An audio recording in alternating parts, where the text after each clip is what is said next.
मंत्री अमित शाह ने एक बिल पेश किया है लोकसभा में जिसमें कानून के अंदर कुछ बदलाव होंगे, जैसे कि राजद्रोह का मामला है या रेप है या मॉब लिंचिंग है। इसके तहत आप क्योंकि वरिष्ठ वकील हैं, सबसे पहले तो मुद्दा ये उठता है कि ये कानून जब लाया गया एक गुप्त तरीके से लाया गया।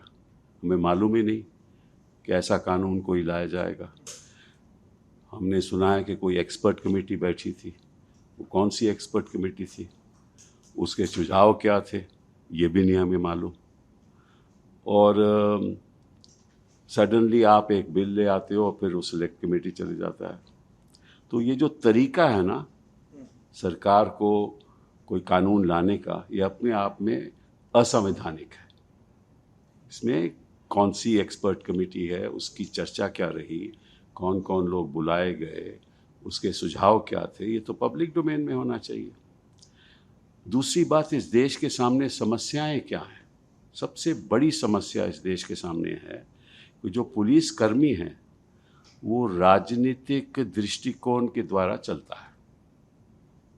ठीक है, आप कहीं भी देख लो, जहाँ भी भाजपा सरकार है, ठीक है, वो मतलब कि कोई भी विरोधी दल के लोग हैं, कोई भी सरकार को विरोध करने वाले हैं, उसके ऊपर कार्रवाई शुरू हो जाएगी। ठीक है, क्योंकि पुलिस की इन्वेस्टिगेशन राजनीतिक दृष्टिकोण से आजकल जुड़ी हुई है। किसी भी प्रदेश के जहाँ भाजपा सरकार है देख लो, ऐसा ही है। ऐसा ही ईडी का हो रहा है। ऐसा ईडी का हो रहा है कि जहाँ जहाँ आपके राजनीतिक जो विरोधी लोग हैं, जो दलों के नेता भी हैं, उनके खिलाफ ईडी कार्रवाई करता है। तो इसका मतलब कि जो भी हिंदुस्तान की इन्वेस्टिगेटिंग एजेंसीज हैं वो सत्ता पक्ष के लोगों के इशारे पे चलती हैं। ये सबसे बड़ी समस्या यह है। और आज के दिन कानून के द्वारा, जो आज के दिन कानून लागू है, जो पुलिस कस्टडी है वो केवल 15 दिन हो सकती है। और ये जो सुझाव लाया गया है, ये पुलिस कस्टडी का इन्होंने कहा है कि 60 दिन से लेकर 90 दिन भी हो सकती है। ठीक है ना। तो मतलब कि इशारा ये रहा कि पुलिस कर्मियों को ज़्यादा पावर दी जाएगी। तो मतलब जो दुरुपयोग ऑलरेडी हो रहा है उसका और होगा, क्योंकि किसी को आप 60 दिन पुलिस कस्टडी में रखोगे तो निश्चित रूप से अगर वो चाहेगा कि भाई तुम बीजेपी ज्वाइन कर लो, तेरे खिलाफ मुकदमा ख़त्म कर देते हैं, तो ऐसा तो होगा। पहली बात ये। दूसरी बात, जहाँ जहाँ बड़े पुलिस के सामने जो मैं समझता हूँ कि ऐसे क्रिमिनल एक्ट्स हो रहे हैं जिस पे पुलिस कार्रवाई नहीं करती। मतलब कि आपने सरकारें गिरा दी तो उस पर कोई पुलिस कार्रवाई हुई? कैसे सरकार गिरी, किनको क्या मोह दिया गया? कभी पुलिस कार्रवाई हुई? चाहे वो उत्तराखंड में जो कर्नाटका में हो, चाहे महाराष्ट्र में हो, चाहे मध्य प्रदेश में हो, कभी पुलिस ने कार्रवाई की? क्योंकि इनकी सोच ये है कि आजकल देखो, आप कोई भी अखबार पढ़ो तो आपके सामने क्या दिखेगा? सारी राजनीति कोर्ट्स के द्वारा चलती है, पुलिस के द्वारा चलती है। इसको ये पकड़ा गया। अभी उत्तराखंड की सरकार के चीफ मिनिस्टर को बुला लिया उन्होंने 15 तारीख। अभी उनको मालूम है कि 14 तारीख, उनको मालूम है 15 तारीख इंडिपेंडेंस डे है। तो ये किस लिए, ये क्यों हो रहा है? तो सबसे बड़ी, अगर उसी पुलिस को आप इतनी पावर दे दोगे तो दुरुपयोग होगा। पहली बात ये मैं, क्योंकि मैंने बारीकी से कानून नहीं भी पढ़ा, मैं मोटे मुद्दे आपको समझा रहा हूँ। दूसरी बात जो इससे भी खतरनाक ज़्यादा है कि इन्होंने अब सेडिशन तो हटा दिया। कहते हैं कि हमने, देखिए, सेडिशन का जो कानून था वो ख़त्म कर दिया, लेकिन उसके लाए क्या हैं? नेशनल सिक्योरिटी का जो भी नेशनल सिक्योरिटी खतरे में लाएगा उसको गिरफ्तार कर देंगे। और इसकी ये मतलब कि स्टूडेंट्स गिरफ्तार होंगे, आपके पत्रकार लोग गिरफ्तार होंगे, जो इनको विरोध करते हैं वो गिरफ्तार होंगे, एकेडमिक्स गिरफ्तार होंगे। कुछ भी कह सकते हैं कि ये तो राष्ट्रीय विरोध हो रहा है, उसकी कोई डेफिनेशन है नहीं। तो दो इनके खास मुद्दे हैं। एक तो लोगों की ज़ुबान को बंद करना, तो ये तो नेशनल सिक्योरिटी का मुद्दा है कि कोई विरोध ना कर सके, कोई बयान नहीं दे सके इनके खिलाफ, कि तुरंत नेशनल सिक्योरिटी का कानून के द्वारा 90 दिन 60 दिन जो भी कस्टडी लगा देंगे। और दूसरा, पुलिस कर्मी का और दुरुपयोग होना। ये दो मोटे मोटे मुद्दे हैं। बाकी मैंने सारे कानून बारीकी से नहीं देखे, लेकिन कुछ अच्छी बातें भी हैं, लेकिन उसका अभी सोचने की ये बात है कि आगे जैसे उन्होंने कहा कि सारा ट्रायल आप वीडियो कॉन्फ्रेंसिंग द्वारा कर सकते हैं, उन्होंने कहा ना। अभी ये बताइए मुझे कि कौन रिकॉर्ड करता है वो जो ट्रायल हो रहा है कौन रिकॉर्ड करेगा? अच्छा, और कोई जवाब अगर वो उसमें हटा दें तो कौन उसका, हमारे पास तो जो अक्यूज्ड है उसके पास तो कुछ रहेगा नहीं, तो कोई भी जवाब जो अक्यूज्ड के हक में है या इन लोगों की प्रोसिक्यूशन के खिलाफ हैं हटा भी सकते हैं। अच्छा, अगर अक्यूज्ड के केस आपने हटा दिया तो ये अपनी एफएसएल रिपोर्ट मंगवा लेंगे, ठीक है, उस पर फिर कोर्ट में चर्चा नहीं होगी और जब तक ट्रायल ख़त्म हो जाएगा। तो ये बड़े बड़े मुद्दे हैं जिनको सोच समझ के ऐसे कानून इस तरीके से लाए नहीं जाते। और मुझे तो इसकी, अगर ये क्रिमिनल प्रोसीजर कोड है तो न्याय संहिता क्यों बोल रहे हैं? न्याय संहिता तो यही हुआ ना, जस्टिस सिस्टम। तो यहाँ तो मतलब कि कोर्ट के द्वारा लगभग अक्सर इनजस्टिस होता है। तो मुझे इस बात की भी समझ नहीं आई, लेकिन ये मोटी मोटी ये बात है सर। लेकिन जो बातें बहुत ज़्यादा पेंडिंग है कोर्ट के अंदर, हमारे पास उस लेवल पे पुलिस फोर्स भी नहीं है जो, तो क्या ये जो कानून जब आएगा तो क्या हम ये कह सकते हैं जो केसेस पेंडिंग है उनमें कम वक्त लगेगा, वो जल्दी कैसे कम वक्त लगेगा? क्योंकि उनकी इन्वेस्टिगेशन या तो हो चुकी है या चल रही है, तो वक्त कैसे कम लगेगा? अगर आपके पास पुलिस की इन्वेस्टिगेशन फोर्स ही नहीं है तो वक्त कैसे कम लगेगा? ये तो ट्रायल की बात कर रहे हैं ना। इन्होंने ये भी कहा कि जो पुलिस की जो स्टेटमेंट होती है वो भी वीडियो रिकॉर्डिंग हो जाए, वो तो अच्छी बात है, वो तो अच्छी बात है। लेकिन उस वीडियो रिकॉर्डिंग का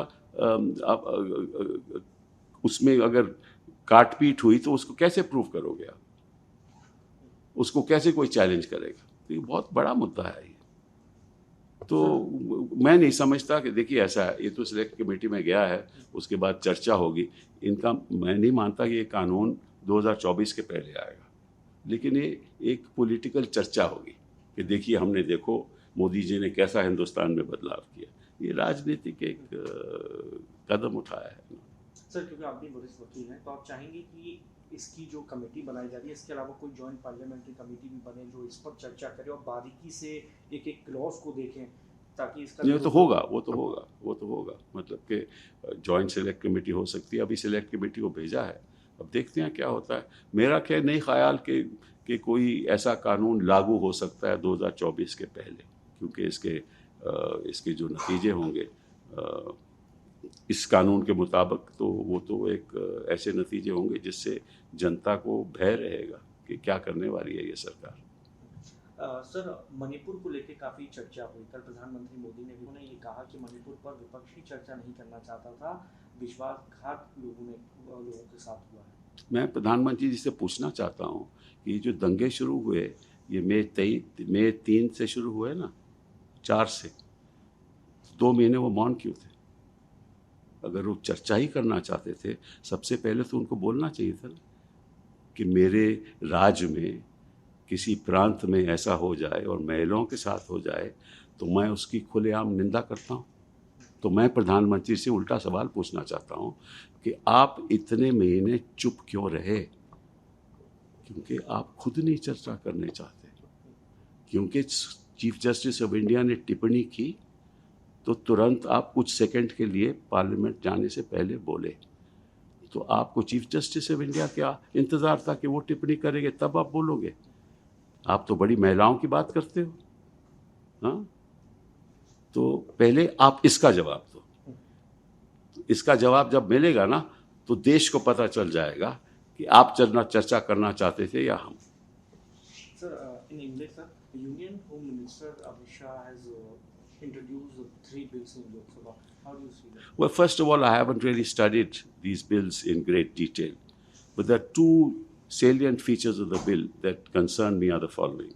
One, giving more powers to the police for custody for 60 or 90 days, as the case may be. Presently, under the Code of Criminal Procedure, maximum custody is 15 days, and that is also from the date of arrest.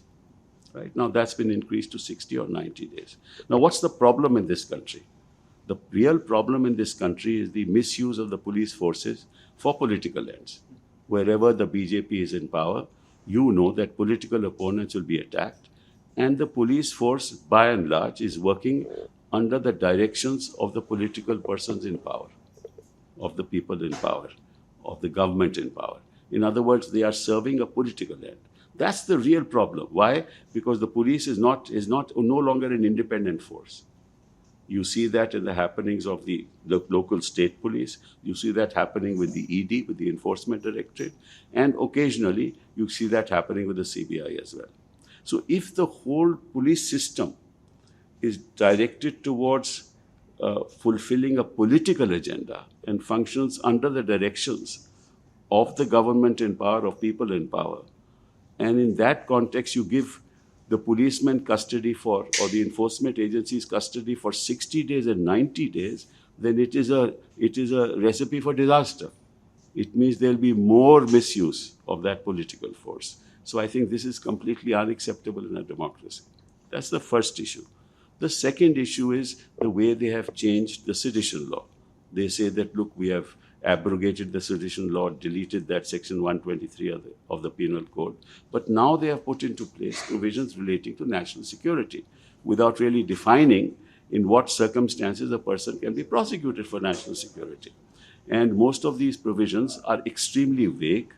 And as you know, that students, academics, teachers, people, journalists, political opponents have all been prosecuted for national security.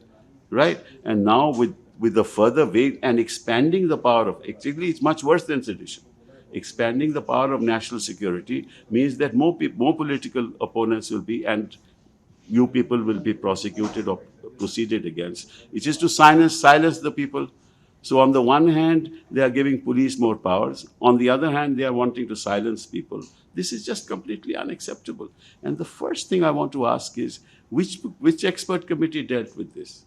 This is all introduced in Parliament, in the Rajya Sabha through secrecy. Nobody knew which is that expert committee. What were the recommendations of that expert committee? Nobody knows.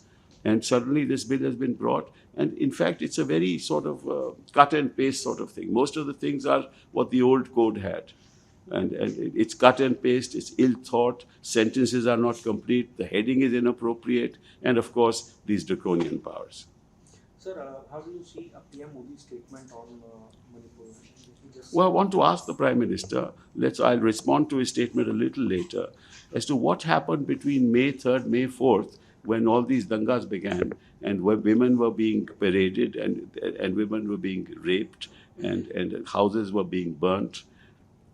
What was happening with the Prime Minister of India? Could he tell us? Could he inform the nation why he kept quiet for so long, till such time as the Chief Justice of India said that it is unacceptable in a democracy that these things should happen in our country? It's only then, for a few seconds, when Parliament was in session, that he spoke outside. So please first answer the question, Mr. Prime Minister. Why did you keep quiet when all this was happening in your regime? And you're talking about Beti Bachao, Beti Padhao. What happened to your Betis? Why didn't you think of them for so many months? And then you are asking us that we didn't want a debate? First answer that question. Then I will tell you why you did not want the debate. It's nothing to do with us.